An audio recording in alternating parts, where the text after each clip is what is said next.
Let's push forward on this evangelical story. I knew there was a great quote we didn't get to, and I want to share that with you. Now, what's happening? Is it one of your quotes? What's that? Is it one of your quotes? No, it's not. It's actually a great quote by somebody else, believe it or not, and it's great because it's awful. What's happening is that evangelicals, the leading evangelicals in the country, except for Ted Haggard, who's busy trying to recover from having sex with a gay prostitute. He's rooting through the trash looking for his meth. Right, that he I threw it away! That he so-called threw away. Okay, Hagee is one of these guys, Reverend John Hagee of San Antonio. James Dobson, of course, is one of the leading guys.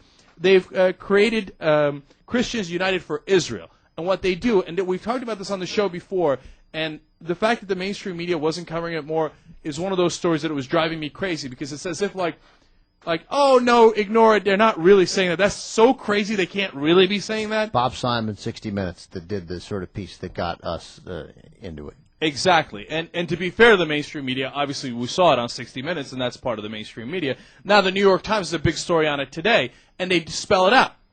Bob Simon wasn't crazy. That was a real report. We weren't crazy. The things we read were true. These guys are crazy. What they want to do is they are encouraging the White House to make sure that there is no peace between Israel and Palestine.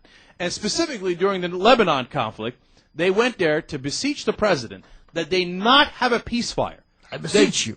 That Jesus wanted more war. Jesus didn't want a ceasefire.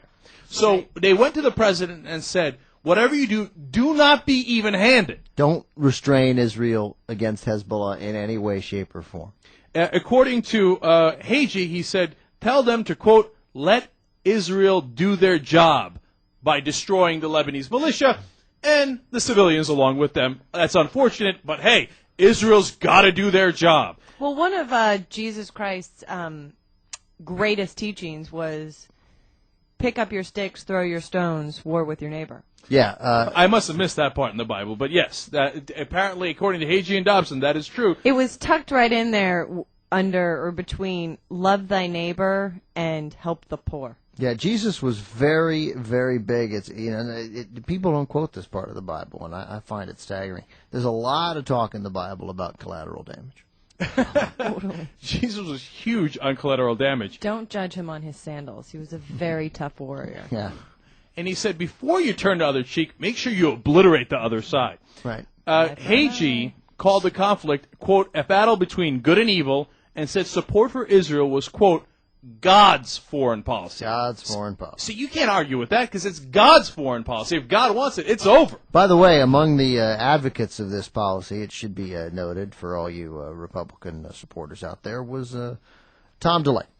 Of course. You know who else listens to them every Monday is George Bush. Yep. They actually have conversations with the White House, and the White House takes them seriously. Why? Because they're their base.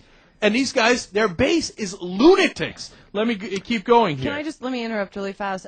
Isn't foreign policy that something that is involved in the state, church and state, not supposed to be mixed, hence separated? But I didn't realize God was getting involved in state affairs. No, but the thing is, Jill, they don't believe that. Oh. And so they literally, I've seen quotes from Dobson, Tom DeLay, and others who say, the myth, separation of church and state is a myth. That gosh darn Constitution just keeps getting in their way. And Jill's also referring to the Bible where it says, of course, give Caesar onto Rick Santorum, Tom DeLay, they all thought it was a myth. Right. Now, so the Bible's wrong, the Constitution's wrong, God really wants to... you know who's right?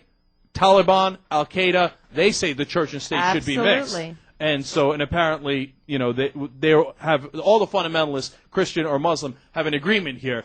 Their view of God, not the Bible, but their view, their interpretation of their religious text should rule us all. So, now, I don't want you to get confused as to James Dobson's real motivations here and his real thoughts on Israel and the Jewish people, so I want to give you this great quote. This is a quote from James Dobson. Despite all the spiritual shortcomings of the Jewish people, according to Scripture, and those criticisms come not from Christians, but from the Old Testament. Just look in Deuteronomy, where Jews are referred to as stiff-necked and stubborn people. Despite all of that, God has chosen to bless them as his people. God chose to bless Abraham and his seed, not because they were a perfect people any more than the rest of the human family. So, and he goes on to state, but what can we do? although they have all these spiritual shortcomings, they are the chosen people. God says it. So we must support them, right or wrong. We must support them no matter what.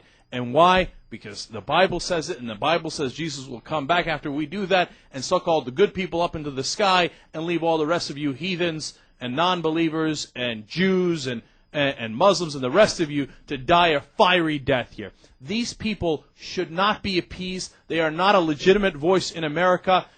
They want to speak, great. Of course you let them speak. That's why we have the First Amendment. But they should be speaking in a lunatic asylum. I was baptized. They are nuts. I was baptized. Do you think I'm okay? No, you will fiery death is what comes to you. But I'm a Christian because I was baptized. No, you have to be saved. You have to be saved specifically by these charlatans, these hucksters. You are so not saved. By the way, this was all done, all these nonsense things that are actually downright anti-Semitic, much of what he says. It was on a night to honor Israel. Yeah, isn't that a great irony? Yeah. And by the way, why did God forget about the Chinese? Yeah, why does God? Why did he forget about the Mongolians and the Indians? Why did God only care about these stiff-necked and stubborn people, the Jewish people, and made them his chosen people? If you think the Jews are the chosen people, and the Chinese and the Russians and the Hindus are not the chosen people, you are a lunatic. You are nuts. I'm talking to you. I don't care if you think that. I don't care if you're a liberal. I don't care if you're a Republican, Democrat. You are insane. That's very anti-Semitic of you to say. Look, I'm Jewish, so once again I have to say this. I think that if God, I've said this before, but it bears repeating. If God were going to make a choice, that He would seriously choose people who are better athletes.